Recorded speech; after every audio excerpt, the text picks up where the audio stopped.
Irmãos, hoje eu vou falar sobre exercer a nossa fé. É isso que está aí na tela mesmo, né? Não basta crer, é preciso agir à altura das promessas de Deus. Esse capítulo 11 é um capítulo maravilhoso. Dá prazer de ler um capítulo como o capítulo 11, porque ele resume homens em seu tempo de vitória. Quando você olha aqui, né, e vê o detalhe de que é lembrado cada um desses personagens, e são vários personagens, né, começando pelo Abel. Então você vê que fala, né, do sacrifício de Abel, da transladação do Enoque, você vê falar depois aí no versículo 7, né, da obediência em Noé ir lá construir a arca, a obediência do Abraão. Então, está falando deles, sim, né, do ato, do exercício da fé, mas do melhor momento que eles viveram na vida deles, com certeza. Nem sempre o melhor momento é o momento mais agradável da nossa vida, porque o melhor momento de fé, aquilo que glorifica a Deus mesmo, o exercício da nossa fé, pode ser um momento de crise, quando a pessoa está vivendo.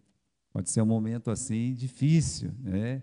Você olhar, por exemplo, esse momento maravilhoso de Abel, é só você olhar o que está escrito no versículo 4, né? Quando fala o que do Abel? Olha, pela fé o Abel ofereceu a Deus maior sacrifício que Caim, né? Tá, mas foi naquele momento, aquele sacrifício, que aconteceu o quê? Que o irmão sentiu inveja, ódio, sabe? Do próprio irmão ali, o Caim sentindo aquele gosto ruim pelo Abel e o matou.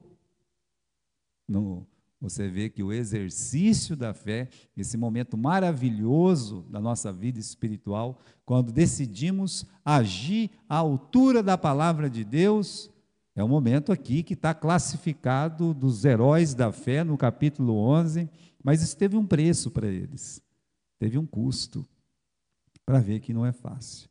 Olha, irmãos, capítulo 11, quando falamos de fé, né, tem um detalhe importante que a gente esquece quando o assunto é fé, porque duas coisas fica bem claro aqui no versículo 1 e no versículo 6.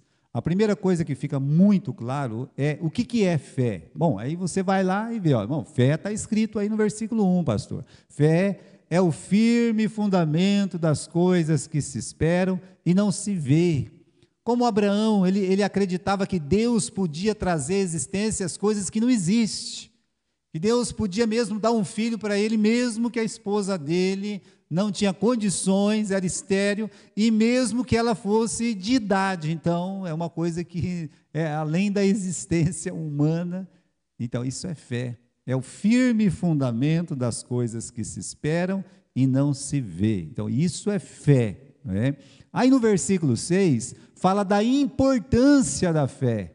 Então, a gente pode decorar, você pode decorar, né? Olha, eu sei o que é fé, é o firme fundamento das coisas que se esperam e não se vê. E as pessoas também decoram a importância da fé. E qual que é a importância da fé? O que está dizendo o versículo 6? Ora, sem fé é impossível agradar a Deus. Por isso a fé é tão importante. Olha, nós podemos estar aqui, irmãos, na igreja. Eu posso estar aqui pregando para vocês todo domingo. Eu posso estar aqui, eu posso estar em Veracruz, eu posso estar lá com os irmãos no Morumbi, né? Os irmãos da música podem vir, pode cantar, pode tocar aqui todo final de semana, no meio de semana. Os irmãos que fazem visita, que estão lá nas casas, olho a olho, cara a tapa ali com aquelas crianças, os pais das crianças que estão vindo na igreja. Os irmãos podem estar aqui ajudando, arrumando, fazendo alguma coisa, trabalhando nessa igreja, na outra igreja, muito trabalho, mas o que está dizendo aqui é o seguinte: tudo isso pode ser feito sem fé. Agora, se você estiver fazendo isso sem fé, a palavra está aqui. A Bíblia diz o quê? Sem fé é impossível agradar a Deus. É por isso que, se você for catar um papel nessa igreja, se você for sentar ali, tocar, se você for cantar aqui na frente, se você for levantar para fazer uma oração, ou qualquer outra obra espiritual, você tem que fazer pela fé. Porque sem fé é impossível agradar a Deus. Pode ser uma pessoa que ela não vai faltar nunca no culto, pode ser aquela pessoa que está ali, faça chuva, faça sol, né? Sem fé, a presença dele ali não agrada a Deus. É o que a palavra está dizendo.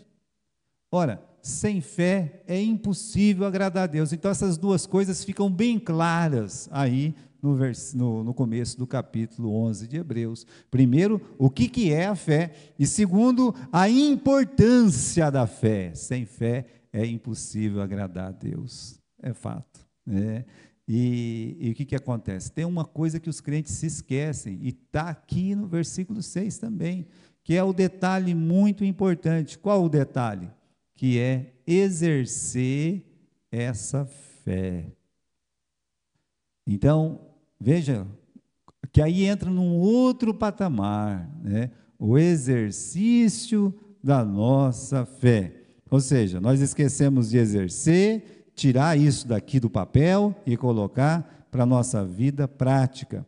Conforme tem aqui todos os exemplos, desde Abel até aqueles últimos heróis do Velho Testamento que foram cerrados, assassinados, os profetas, né?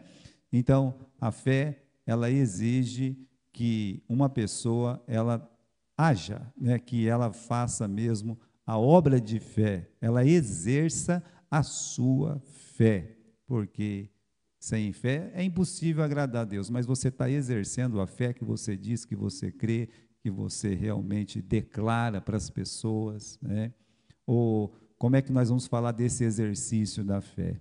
Antes disso, eu queria falar da preguiça espiritual da fé. Irmãos, quando a gente olha para a Bíblia fala muito do preguiçoso. O preguiçoso é um serzinho terrível nas Escrituras. A palavra de Deus diz que, olha, a coisa mais triste do mundo é você mandar o preguiçoso fazer alguma coisa. É mesmo que passar pimenta no outro, porque o bicho é terrível. Mas tem um versículo, meus irmãos, no livro de Provérbios, lá no capítulo 26, versículo 15, vamos abrir lá para a gente ver, né? Porque parece o cúmulo do absurdo, mas não é, é a realidade, né? Provérbios, capítulo 26, né? Versículo 15. Olha lá se não é, talvez, aquelas pessoas que, de alguma forma, se apresentam a nós, né? Mas aqui, vamos lá, né? Provérbios, capítulo 26, e versículo 15. Diz assim, né? O preguiçoso, né? O preguiçoso, ele esconde a sua mão ao seio e cansa-se até torná-lo a sua boca. Na verdade, meus irmãos, uma tradução mais clara fala que ele coloca a mão no prato, olha só, ele está para comer, esse sujeito está na mesa, ele está ali para comer, ele coloca a mão no prato ali, sabe, fica ali pensando em tantas coisas, ele não tem coragem de pegar o garfo, colocar no prato e pegar o garfo e levar onde? Na boca, de preguiça. Como é que pode? Você pode imaginar um ser assim que tem preguiça de comer, né? Tá, a palavra de Deus diz que isso aqui é o cúmulo da preguiça, mas existe, né? Existe. Nem o bicho preguiça, que ele não tem esse nome, não é certo chamar o bicho preguiça de bicho preguiça, deveria ter outro nome para aquele bicho, por quê? Ele faz as coisas muito devagar, mas ele faz tudo que precisa. Não é verdade? Tudo que precisa, até comer. Aqui está dizendo que o preguiçoso sabe que ele tem que comer, que ele está ali, que a comida está na mesa ali, está no prato, mas ele tem preguiça de pegar e colocar na boca. Então, eu trago isso para a vida espiritual. Quantas coisas nós sabemos que nós podemos fazer, há promessas de Deus para nós, para a nossa igreja, e a gente tem preguiça de executar. Simplesmente porque não queremos, nós sabemos, eu sei que isso é verdade, Deus tem uma promessa se eu fizer, se eu obedecer, só que eu tenho preguiça mesmo, eu não vou fazer, eu sou um crente preguiçoso, eu vou ficar lá que nem aquele preguiçoso lá, eu sei, é só pegar, colocar a mão ali, Deus vai me abençoar, Ele fez uma promessa de bênção, mas eu sou preguiçoso, né? Eu sou que nem esse preguiçoso aqui do Provérbios 26, versículo 15. Aliás, meus irmãos, até o texto aí fala da preguiça, né? Então, olha só, né? Eu vejo nessa preguiça algumas pessoas que aparecem na Bíblia, e por que que Deus não usou essas pessoas? Como aquele profeta velho que morava em Betel, que tinha aquele monte de filho.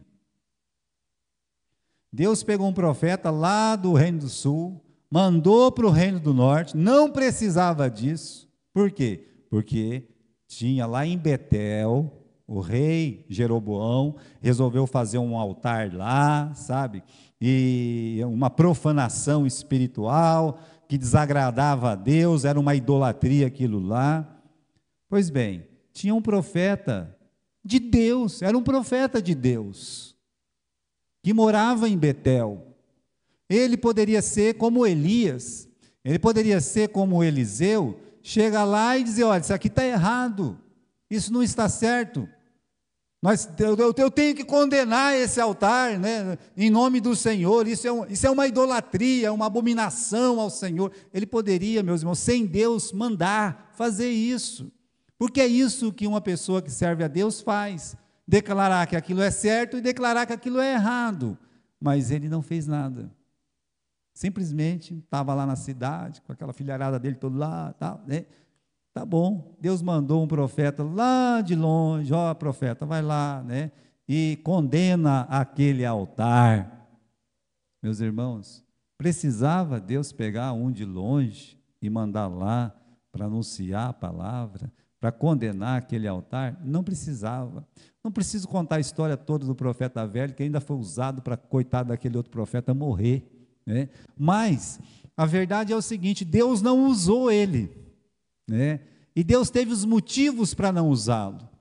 Deus não precisava, meus irmãos, pegar de longe, mandar alguém, porque se tivesse um servo obediente ali, você, olha, a fé que eu tenho na palavra de Deus, como profeta de Deus, eu tenho que declarar que aquele altar é uma abominação ao Senhor. E ele nunca fez isso. Nunca fez. A notícia chegou até alguém declarando contra aquele altar. Aí ele ficou com inveja disso. Por isso, meus irmãos, quando Deus não está usando a gente, será que Deus não está usando a gente? Ou será que eu não quero ser usado por Deus? Ah, Deus não está me usando. Mas calma lá, o que você está fazendo? Então, são perguntas que nós precisamos fazer. Será que eu estou com essa preguiça espiritual toda, né? Então, o que é exercer a fé? Vamos para o livro de Lucas, capítulo 5. Vamos abrir lá comigo, né? No livro de Lucas, capítulo 5.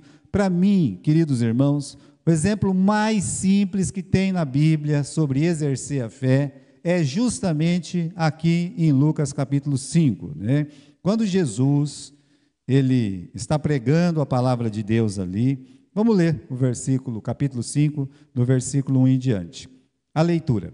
Aconteceu que, apertando a multidão para ouvir a palavra de Deus, estava ele junto ao lago de Genezaré, e viu estar 2 barcos junto à praia do lago, e os pescadores, havendo descido deles, estavam lavando as redes. E entrando num dos barcos, que era o de Simão, pediu-lhe que afastasse um pouco da terra, e assentando-se ensinava do barco a multidão. E quando acabou de falar, disse a Simão: faze-te ao mar alto, e lançai as vossas redes para pescar. A ordem aqui, então presta atenção nessa ordem do versículo 4. Quando acabou de falar, disse a Simão, o que Jesus disse? Vai ao mar alto, lança as redes para pescar. Essa é a ordem. Versículo 5. E respondendo Simão, disse: Mestre, havendo trabalhado toda a noite, nada apanhamos, mas sobre a tua palavra eu lançarei a rede. E fazendo assim, fazendo o quê? Conforme a palavra. Colheram uma grande quantidade de peixes e rompia-se-lhe as redes. Então, para mim, não existe um exemplo mais simples e mais claro dentro das Escrituras o que é exercer a fé. Veja só, meus irmãos. Jesus entra dentro do barco, está pregando a palavra, depois olha para Pedro, Pedro, é o seguinte, vai lá no mar alto. Eu tinha que remar pelo menos 10 quilômetros. Não é fácil remar 10 quilômetros. Andar 10 quilômetros não é fácil. Imagine você ter que remar 10 quilômetros. Bom, então ele foi lá no Mar Alto, 10 quilômetros, porque é metade do rio. O rio não, o mar é 22 quilômetros. Então, se ele está lá no Mar Alto, lá no meio, imagino que seja 10 quilômetros. Então, você vai lá, né, e você joga as redes. Não podia mandar ele jogar a rede ali do lado mesmo, né? Mas não, você vai lá no Mar Alto e você joga as redes. Só isso, para pescar, né? Aí vem a voz de um pescador nato, né? Cujos parentes são todos pescadores, nascido e criado na beirada do mar da Galileia, cuja profissão é ser pescador mesmo, sabe? E eles, pescadores, eles não gostam que corrige eles não, tem mais essa aí, sabe do serviço deles. E aí, meus irmãos, ele fala, mestre, olha, nós ficamos a noite inteira pescando, estamos lavando a rede aqui à toa, né? Porque nós passamos lá, não pescamos nada. Mas olha o que é exercer a fé. O que ele diz assim? Aí, mas sobre a tua palavra nós vamos lançar a rede. Eu vou lançar a rede. Aí ele vai lá, lança a rede e enche-se de peixes. Então aí você tem o exemplo claro do que é exercer a fé. O que é exercer a fé? É você agir à altura da palavra de Deus. Tem uma promessa de Deus, você crê nessa promessa. Outra coisa é você agir à altura dessa promessa que Deus fez. Eu creio, mas será que eu tenho coragem de agir à altura da promessa de Deus? Ou não tenho, né? Deus, meus irmãos, Ele quer filhos que creiam que Ele, vamos lá voltar para o capítulo 11, né, no versículo 6, olha lá, né? Sem fé é impossível agradar a Deus, porque é necessário que aquele que se aproxima de Deus creia que Ele existe. Ah, pastor, eu creio que Ele existe. Tá. Parece que precisa de pouco exercício de fé para crer que Deus existe. Porque se você fala que Deus existe, como é que alguém vai falar que não é verdade? Correto? Então, qual é o exercício de fé aí? Ah, mas aí ele acrescenta uma coisa.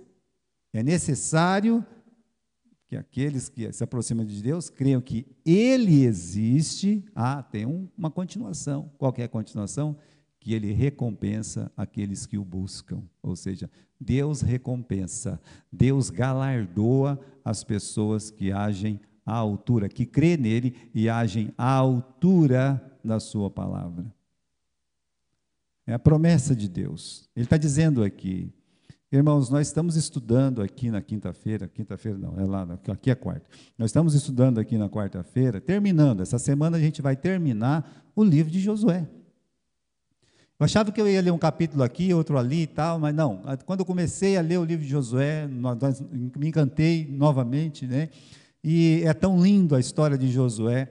E aí, tem uma palavra no começo do livro, que é essa aqui, que Deus olha para o Josué e fala assim, Josué, eu prometi o seguinte, que todo lugar que pisar a planta do vosso pé, eu vos tenho dado, porque eu prometi a Moisés.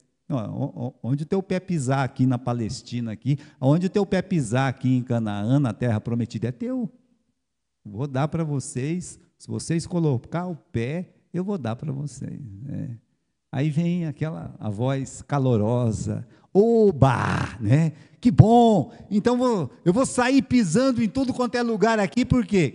Porque Deus me deu, oxalá fosse assim, meus irmãos, oxalá tivesse essa fé quase que infantil, sabe, uma fé juvenil mesmo, que fala, oba, eu vou abraçar essas promessas que Deus fez, eu vou sair pisando em tudo quanto é lugar aqui na terra prometida, porque Deus prometeu me dar, se eu pisar, Ele prometeu me dar. Mas por que que isso não aconteceu? Por que que a tribo de Dan teve que mudar lá para cima, não conseguiu ocupar todo o espaço? O que aconteceu? Aconteceu uma coisa interessante, né? Só um exemplo, por exemplo, aqui nós temos no livro de Josué, acabou as guerras, aí vem o Caleb. Caleb, um dos 12 espias, já idoso, 85 anos, Eu acho que só a Mariazinha da nossa igreja tem essa idade aqui na igreja, né? 85 anos. Ele chegou e disse: Josué, você estava comigo quando Deus me prometeu Hebrom, o vale de Escol, onde nós pegamos aquele cacho de uva que precisou dois de nós para carregar. Dizem as traduções, né, tradições dos judeus, que era justamente Josué e Caleb que carregava aquele. Tá bom, né? Mas ele disse: você estava lá comigo, né? E Deus me prometeu, né? Moisés, você ouviu que Moisés prometeu que aquele lugar lá é meu. Eu fico pensando no Caleb, porque realmente ele era um homem de fé, ele era um homem assim que amava muito a Deus, e ele poderia ter escolhido outro lugar, irmãos. Olha, quando eu estive na Palestina, lá em Israel, eu visitei muitos lugares lindos. Tem lugares muito lindos lá. Mas justamente aquele lugar que ele escolheu, sabe? Aquelas montanhas de Hebrom, ali não é um lugar muito favorável. Mas ele queria lá. Né? Não, Deus falou que vai me dar lá, eu vou para lá, né? Eu só quero a sua autorização para mim ir lá. Né? Tá certo. Então era só ele ir lá colocar o pé, correto? Em Hebrom e dizer: Deus me deu. Essa é a fé que age. É isso que estava na cabeça do Caleb. E Josué concordou. Então vai. Agora a palavra de Deus diz o seguinte, que lá naquela montanha de Hebrom, lá em Kiriat Arba, como se chamava, aquele vale maravilhoso, que é o vale de Escol, que tinha aquelas uvas maravilhosas, era a terra do Anak, que tinha esses 3 filhos gigantes lá, que ele era um grande gigante também, Aimã, Sesai e Talmai, né? Todos gigantes. O Davi matou um gigante, mas lá tinha 3, para um velho de 85 anos. Então, se você pensar no desafio que ele assume para ele, é muito maior do que o desafio que o Davi assumiu naquele momento. E a gente às vezes gaba, né? O Davi foi lá, matou o gigante, mas olha o que ele está pedindo. Ele está pedindo para exercer a fé. Fala: Senhor, o Senhor falou que se a gente pisar, o Senhor vai dar? Tá, então eu vou pisar lá. Tá bom, só que lá tem esses homens, lá tem gigantes lá, e os gigantes falam: pisa aqui para você ver o que vai acontecer. Pode pisar.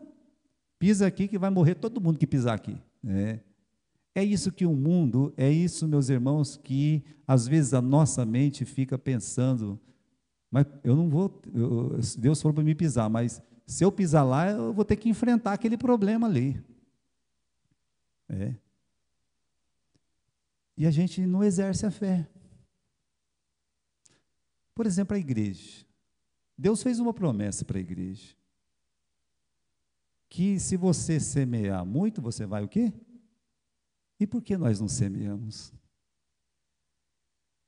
Mas se eu for chamar o fulano para vir na igreja, ele vai falar não. Está vendo? Isso é exercer a fé.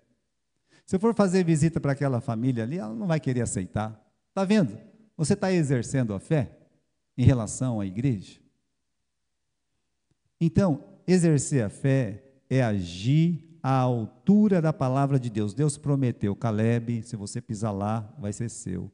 O que diz a palavra de Deus? Que ele foi, que ele pisou, que ele venceu a batalha, e tem mais. Pegou a cidade de Hebrom, deu de presente para os levitas. Isso aqui é um presente espiritual. Está aí. Deus escolheu a cidade que ele teve que lutar por ela. Não é justo, nós que lutamos e os levitas que vai morar aqui. Né? Quantos de nós não iríamos reclamar? Se custou a luta contra gigantes, mas isso aí não está certo, por quê? Porque não foi os levitas que foram lá lutar, né? Mas aqui tem um Caleb, tem um homem espiritual, meus irmãos, um homem de Deus. Ele diz: olha, Deus cumpre as promessas que Ele faz.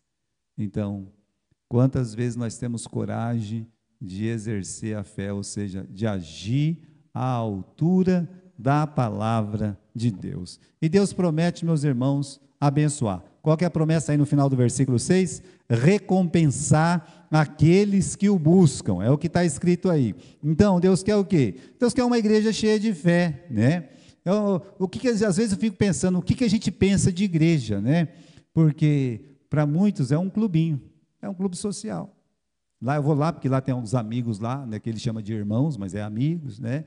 Lá a gente pode fazer isso, pode fazer aquilo, ficar junto e tal. Não, não, igreja, meus irmãos, ela pode até ter isso como um prêmio de você ter irmãos e tal, né? Mas não é isso, né?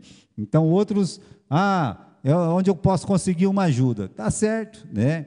Então quando você olha, fala assim, como é que Deus vê a igreja? Deus realmente vê a igreja num lugar onde que é um ponto de encontro. Deus não tem problema com isso. Deus quer mesmo que os irmãos se encontrem, que fiquem aqui e que possam almoçar juntos, jantar juntos, tomar um café juntos. Para Deus isso aí, meus irmãos, é maravilhoso. A igreja primitiva praticava isso. É um lugar de assistência. Amém. Por quê? A Bíblia diz que nós temos que acudir os domésticos da fé. A Bíblia diz que nós temos que ter benevolência, né? Agir com beneficência. Ou seja, se uma pessoa que é do mundo precisar, está aqui, nós temos que estar atendendo. Isso é o papel da igreja. Então, é para ficar junto, é para ter comunhão, é para ter essa bênção de poder ajudar, né? Só que não é só para isso. Quando Jesus Cristo ele vai embora, seja em Mateus, seja em Marcos, seja em Lucas, seja no livro de Atos, você tem a grande comissão. Ide por todo mundo, pregai o evangelho. Está lá. Você olha, ide, pregai o evangelho, toda criatura, batizando-as, ensinando a guardar todas as coisas que eu vos tenho ordenado. Amém? Você vê no livro de Atos, no capítulo 1, versículo 8, Jesus Cristo olhando, né? Olha, vai vir um poder do alto para vocês, o poder do Espírito Santo. Vocês serão minhas testemunhas aqui em Jerusalém, na Judéia, em Samaria e em todos os confins da terra. Aqui é uma ordem. Esse é o papel da igreja. É a nossa Jerusalém aqui em Marília, é a nossa Samaria, os estados vizinhos aí, né? É a nossa Judéia em nosso redor, os confins da terra, que seria o mundo todo. Essa é a palavra de Deus, essa é a ordem que Deus tem para a igreja, para a nossa igreja aqui, a Igreja Batista da Fé em Marília. Às vezes o tempo vai passando, né? Em 1996, quando eu fui para Foz do Iguaçu a primeira vez, foi eu, o pastor Bob Wickeser, pastor John Hatcher, o pastor Edson, o pastor Odali, nós fomos numa caminhonete, e chegamos lá, era para fazer culto e etc. tal, né? Mas dois dos pastores, eu quero ir para o Paraguai. Tá. Um dia já ficou lá dentro do Paraguai, né? Aí só sobrava mais um dia. Rapidamente, quase ninguém faz nada e faz um culto de qualquer jeito no meio de uma praça e tal, né? E eu me lembro do pastor João dizer, olha, nunca mais eu venho num convite desse, né? Ele falou isso. Por quê? Porque ele achava que se foi para uma missão, tem que fazer o quê? Tem que fazer uma missão. É isso aí. Mas aquele coração dele, eu lembro que ele falava, né? Olha, aqui é um ponto para fora, é um ponto maravilhoso para alcançar. Ele fez questão de levar a gente lá naquela praça que um pé está no Paraguai, outro pé está na Argentina, outro pé está no Brasil. O pastor João fez isso. Tentando fazer a gente olhar, olha, Deus pode fazer isso. Será que Jesus Cristo mentiu para a igreja quando falou, igreja, vocês podem alcançar Jerusalém, vocês podem alcançar Samaria, a Judéia, vocês podem alcançar os confins da terra? Será que Jesus mentiu para a igreja? Não, Jesus não mentiu. Mas será que a igreja exerceu essa fé, agiu à altura da palavra? Olha, às quinta-feiras nós estudamos o livro de Atos, lá no livro, lá na igreja do Morumbi. E nós estamos aprendendo o quê? Que a igreja, meus irmãos, a igreja primitiva, ela começou a pregar o evangelho em Jerusalém. A igreja em Jerusalém, ela cresceu muito, mas ela cresceu demais. Ela chegou a 7.000 membros dentro daquela cidade, e assim fazendo olha, era uma maravilha, a igreja crescendo mesmo. Eu queria convidar vocês para abrir no livro de Atos, no capítulo 5. Olha lá, livro de Atos, capítulo 5 e versículo 16. Para vocês verem a força do poder de Deus, né? A igreja estava lá em Jerusalém, pregando a palavra de Deus em Jerusalém. Capítulo 5 e versículo 16. O que diz aí, né? Diz o seguinte: até das cidades circunvizinhas vinha muita gente a Jerusalém, conduzindo enfermos, atormentados de espíritos imundos, os quais eram todos curados. Olha o começo do versículo 16. Vinham pessoas das cidades vizinhas, todos vinham. Calma lá, pastor. Isso é a grande comissão? A gente criar uma grande igreja aqui nessa cidade, e as pessoas vêm de todas as cidades aqui. Isso é a grande comissão? É exatamente isso que Jesus falou. Bem, meus irmãos, está os 12 apóstolos, está os diáconos, está toda a igreja lá, todos eles em Jerusalém. Ninguém queria sair daquela igreja, porque aquela igreja era boa demais, aquela igreja era maravilhosa, aquela igreja tinha o poder de Deus. Quem que quer sair daquela igreja para ser um missionário? Ninguém.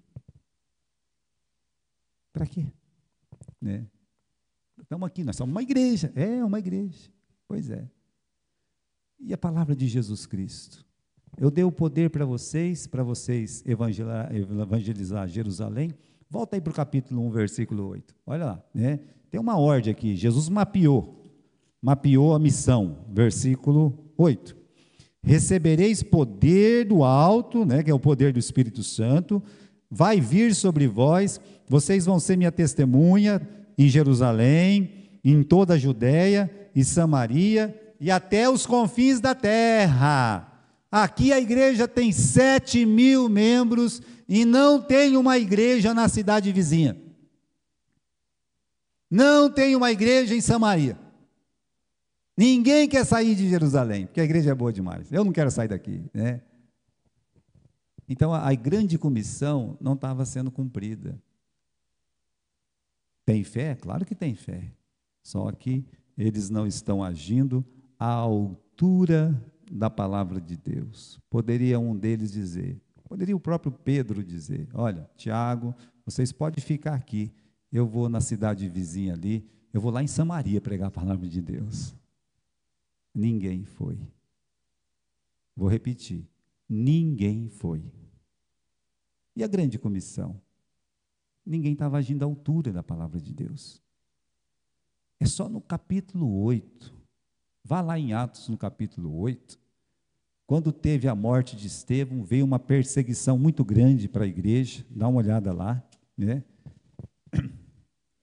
Versículo 1, e também Saulo consentiu na sua morte, fez-se naquele dia uma grande perseguição contra a igreja que estava em Jerusalém, e todos foram dispersos, ou seja, todos foram espalhados. Para onde que eles foram espalhados? Para a Judéia, para onde mais? Para Samaria. Olha só, Deus teve que dar um susto na igreja, Deus teve que dar um chacoalhão na igreja, mandar uma perseguição, para quê? Para eles descentralizar. E aí a igreja se espalhou pela Judéia, pela Samaria. Se você olhar o versículo 4, dá uma olhada aí no versículo 4, os que andavam espalhados iam por toda parte, anunciando o quê? Agora eles estão agindo à altura. Ah, pastor, mas empurrado desse... Não importa. Mas eles estão. Eles poderiam ter saído da cidade e não pregar a palavra. Mas eles se lembraram, olha, nós estamos aqui como testemunha, nós temos que pregar a palavra de Deus. E no versículo 5, teve um aqui, o Filipe, foi lá na Samaria, chegaram em Samaria, até que enfim, né? A promessa foi feita no capítulo 1, e a igreja ainda aqui no capítulo 8 não tinha chegado em Samaria. Nenhum apóstolo, nenhum evangelista, Nenhum pregador chegou na cidade de Samaria.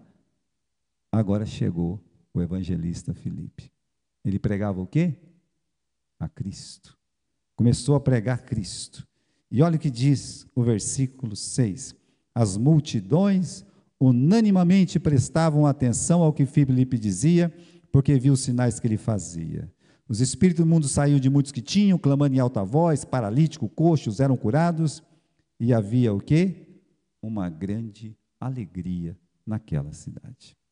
Ou seja, nasceu uma igreja em Samaria. Depois de tanto tempo. Por quê? Porque o Filipe decidiu agir à altura da palavra de Deus. Calma lá. A grande comissão é Samaria. É Samaria.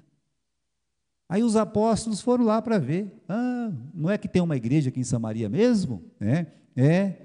E os apóstolos se encantaram tanto que tinha uma igreja em Samaria, que eles resolveram fazer uma coisa que eles não tinham feito. Se você olhar aqui no final do capítulo 8, dá uma olhada aqui, não é nem no final, é no versículo 25, tendo eles testificado e falado a palavra do Senhor, voltaram para Jerusalém, aqui o Pedro e João, voltaram para Jerusalém, e em muitas aldeias dos samaritanos, eles fizeram o quê? Eles também estão agindo o quê? À altura da palavra de Deus, e a promessa é que eles seriam recompensados, que Deus ia abençoar. Se chegou e pregou em Samaria, deve ter alguma alma para se converter naquela Samaria.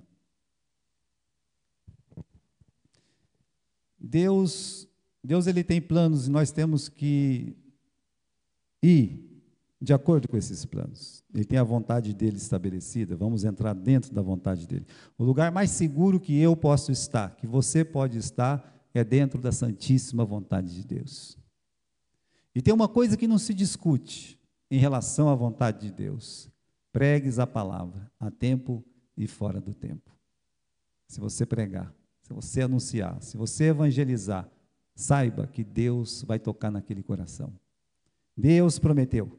Então, meus irmãos, temos esse exemplo precioso da igreja primitiva e somos filhos que esperam grandes coisas do Senhor, Eu falei para vocês daquele missionário William Carey, que ele fala, espere grandes coisas de Deus, receba grandes coisas de Deus. E expliquei até para vocês que quando eu era jovem eu não entendia essa frase. E eu tinha vergonha de perguntar. Que frase é essa? Espere grandes coisas de Deus e receba grandes coisas de Deus. Não é mais fácil dizer, faça coisas grandes para Deus e você vai receber grandes coisas de Deus? Mas não, ele fala assim, espere grandes coisas de Deus e você vai receber grandes coisas de Deus. Então, essa igreja deve perguntar, o que eu espero de Deus? O que a nossa igreja espera de Deus? O quê? Então, vai depender da forma que nós cremos e agimos em relação às promessas de Deus para nós, para a nossa igreja. O que nós esperamos? Bem, você crê nas promessas de Deus para a igreja? Que ela deve anunciar a palavra, semear o evangelho e poder espalhar para todos os lados a verdade de Deus? Não, eu creio. Então, você está agindo para isso? Porque se você crê, você está agindo, o que você vai esperar? Você vai esperar que Deus seja fiel, não é verdade? E Deus prometeu que se semear, vai colher. Quem vai chorando, levando lá a semente, plantando ali com sofrimento, diz o Salmo 126, vai voltar trazendo molhos alegremente. É a promessa. Deus fez essa promessa. Mas será que nós, como igreja, nós cremos nessa promessa? Ou vamos ficar que nem a igreja de Jerusalém? A igreja é boa, a igreja é maravilhosa, mas e aí? Será que Deus tem que dar um chacoalhão? E mesmo para a nossa vida espiritual, Cada cristão deve se perguntar o que eu espero de Deus para a minha vida, Vai depender também da forma que você crê e age em relação às promessas de Deus para a sua vida. Você lê a palavra de Deus, você vai encontrar promessas na palavra de Deus. E quando você encontrar uma promessa da palavra de Deus, você vai agir à altura dessa palavra. Eu creio que o Senhor está falando e eu vou fazer o que Deus mandou. Ainda que seja difícil, ainda que seja em sofrimento, ainda que meus sentimentos sejam até contrários a isso, né? Mas Deus, Ele está mandando e eu vou fazer, eu vou agir à altura da palavra de Deus. Eu sou um pescador, eu sei que não tem peixe, já pesquei a noite inteira, eu tenho testemunho que ali não tem peixe, mas Deus me mandou ir, e eu vou. Né? Por que você vai, se você sabe? Não, eu vou porque eu vou agir à altura da sua palavra. Né? Mas sobre a tua palavra, Senhor, eu vou lançar a rede. Isso é exercer a fé, da forma mais simples que existe. Leia a palavra de Deus, creia nas promessas de Deus, e você pode agir à altura das promessas de Deus para a sua vida. Deus vai honrar você. Acredite que nada que você faz pela causa do Senhor é em vão. Nada. Deus realmente... Ontem quando eu estava pedindo para o pastor Epitácio, né, eu falei assim, para a gente cantar junto, né? É assim que a gente começou aqui, eu nunca fui de cantar, mas eu tocava para ele, na época eu tocava uma sanfona, e ele... primeiro culto que a gente fez aqui junto, não foi aqui na igreja, eu não tinha contato com a igreja aqui. Pertencia para a igreja de Garça, mas eles queriam abrir um trabalho lá no Santo Antonieta. Então, a gente ia lá para o Santo Antonieta, né? Eu, pastor Pitácio, ia para lá. E quando a gente chegou lá, era a última rua. É engraçado que o quintal do homem lá, meus irmãos, ele catava, como é que chama hoje? Reciclagem, né? Nós falava lixão, mas é reciclagem, né? E ele, na frente da casa dele, era assim, cheio de reciclagem, né? E ele disse, então, vocês podem fazer culto aqui, né? Pensei, nós vamos fazer culto dentro da casa dele, né? Mas não, era lá no negócio mesmo, né? E acredita que a gente tinha bons cultos lá, toda quinta-feira a gente ia para lá, toda quinta-feira tinha bons cultos. Vinha aquele pessoal, vinha os bêbados, sabe, os drogados, estavam lá também para atrapalhar. Aí eu fiquei pensando, né? Ele cantando, eu tocando, né? E aí, quando eu olhei para aquelas pessoas, tanta gente ontem, né? Falei assim, meu Deus, né? Saber que a minha vida aqui em Marília começou, não aqui, começou lá no Jardim Santo Antonieta, por isso que eu tenho muito amor pelo trabalho de Santo Antonieta, né? Começou lá, e aqui, essa pessoa já deve ter morrido há muito tempo, o Lagoa, né? Nunca mais fiquei sabendo dele, né? Foi assim que começou, mas, de fato, a gente estava crendo que Deus podia abençoar aquela obra, né? Porque a única coisa que a gente tinha era a frente de uma casa cheia de lixo para poder pregar a palavra de Deus. E ficamos meses ali. E me lembro que o pastor Epitácio foi convidado para essa igreja aqui, para o pastor Eudali, olha, vai lá, você vai tomar conta da igreja lá. Era ele que pregava aqui, nas quartas-feiras. E aí, então, ele veio e foi convidado para ser pastor em Caraguatatuba. Ele falou assim, ei, pastor Gilberto, vamos lá, a gente vai lá. Jantar com a Mariazinha, e nós fizemos uma oração. Ele disse, olha, pastor, eu fiquei com vergonha de falar para ela semana passada, ela fez um jantar hoje, mas eu vou avisar ela que eu não vou vir mais, que eu estou indo embora. Quando ele disse isso para ela, quem conhece a Mariazinha? Um choro que só, sabe? Eu ali, eu era só um espectador, eu não tinha nada a ver com aquilo. Né? Aí o pastor Pitácio disse, passa a Macedônia e nos ajuda, Gilberto. Eu pensei, mas vou ajudar com o quê, meu Deus? Né? Eu não tenho condição para vir aqui. Morava lá em Galha. Né? Mas Deus deu a graça. Falei, Maria, se Deus permitir, eu vou vir aqui toda quinta-feira, toda quarta. Eu mudei o culto de quinta para quarta lá, de quarta para quinta em Galha, e vim a quarta-feira aqui. Aí eu comecei a vir no sábado. Né? Foi assim que eu cheguei aqui. Não, sabe, não foi um pastor que, você vai me... Não, Deus me chamou mesmo, né? Fiquei até o dia que o pastor Odali falou, olha, nós estamos mandando outro pastor para lá, não vai precisar de você e tal. Foi por isso que eu fui para Ourinhos naquele tempo, né? E o que aconteceu? O camarada foi embora, eu estava em Ourinhos, fui um fracasso total lá em Ourinhos, né? Pensa no fracasso total. E os irmãos me chamaram para cá. Ou seja, Deus, meus irmãos, Ele tem planos maravilhosos, né? Tem planos maravilhosos. O que nós temos que fazer é agir à altura daquilo que Ele promete para a gente. Creia, se eu pregar, Deus vai abençoar e vai acontecer alguma coisa. Alguma alma vai se converter e o trabalho ele vai adiante, com certeza. Essa é a fé, meus irmãos, que agrada a Deus, né? Sem fé é impossível agradar a Deus, porque é necessário que aqueles que se aproximam dele creiam que ele existe e que ele é o recompensa, é galardoador daqueles que o buscam, né? Essa é a palavra. Amém?